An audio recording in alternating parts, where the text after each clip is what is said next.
আসসালামু আলাইকুম সবাই, কেমন আছেন? অনেক অনেক অসাধারণ কিছু আম রেসিপি দেখাবো। এন্ড অন্য পাশে হচ্ছে খিদা লাগলে নুডলস খাওয়ার পালা। নুডলস গুলাকে অসাধারণ করে অন্যরকম একটা ডিজাইনে খাওয়া। সো আচারের জন্য লাগছে যা যা ইনগ্রেডিয়েন্টস প্রয়োজন আমরা সবকিছু ফার্স্টে টেলে নিব। আচারের জন্য মেনলি ইম্পর্টেন্ট হচ্ছে আচারগুলো ধুয়ে একটু শুকিয়ে নিতে হবে। লাগবে হচ্ছে 5 ফোড়ন অ্যান্ড আদার্স কিছু মশলা লাগবে।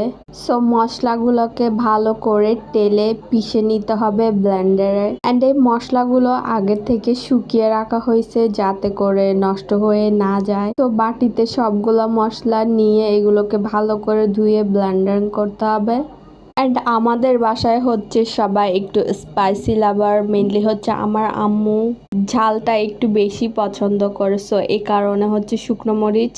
নুডলসগুলো আমরা সচরাচর যেভাবে বানিয়ে খাই তার চেয়ে অন্যরকম করে তেলে একটু মচমচে করে খাবো। সো ব্লেন্ডিং করার পালা। মশলাগুলোকে ভালো করে ব্লেন্ড করে নিতে হবে। আর অন্য সাইডে আচারগুলো দেখা হচ্ছে। আচারের মেইন ইনগ্রেডিয়েন্টস হচ্ছে 5 ফোড়ন, সরিষার তেল আর হচ্ছে ভিনেগার। এই তিনটে ইনগ্রেডিয়েন্ট মোস্ট ইম্পর্টেন্ট।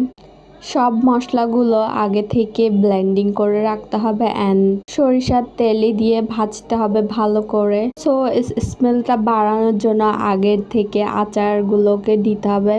অ্যান্ড আরও কিছু মশলা অ্যাড করব, সেটা হচ্ছে আদা রসুন পেস্ট করা যাতে এর স্মেলটা আরও ভালো হয়। অ্যান্ড শুকনো মশলাগুলো টেলে রাখা হচ্ছে।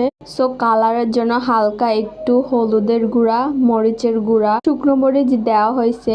কালারের জন্য গুঁড়া মরিচ দেওয়া হচ্ছে, সাথে অ্যাড করা হবে ভিনেগার। অ্যান্ড আমাদের আচারের জন্য যে আমের স্লাইসগুলো আছে সেগুলো ভালো করে ধুয়ে নিব যাতে করে উপরে থাকা ময়লা আবর্জনা না থাকে। সো মশলার সাথে অ্যাড করে ভালো করে নাড়তে হবে যাতে করে কোনো মশলা দলা পাকিয়ে না থাকে। আর মেনলি হচ্ছে মশলাগুলো যাতে পুড়ে না যায়, ঘন ঘন অনবরত লাড়তে হবে আর মিক্স করতে হবে। চাইলে এটার সাথে বিট লবণ কিংবা খাবারের রেগুলার লবণ অ্যাড করা যায়। সো এর টেস্টটা দ্বিগুণ পরিমাণে বাড়িয়ে দেয়। এর কালারটা মাশাআল্লাহ অস্থির একটা কালার আসছে।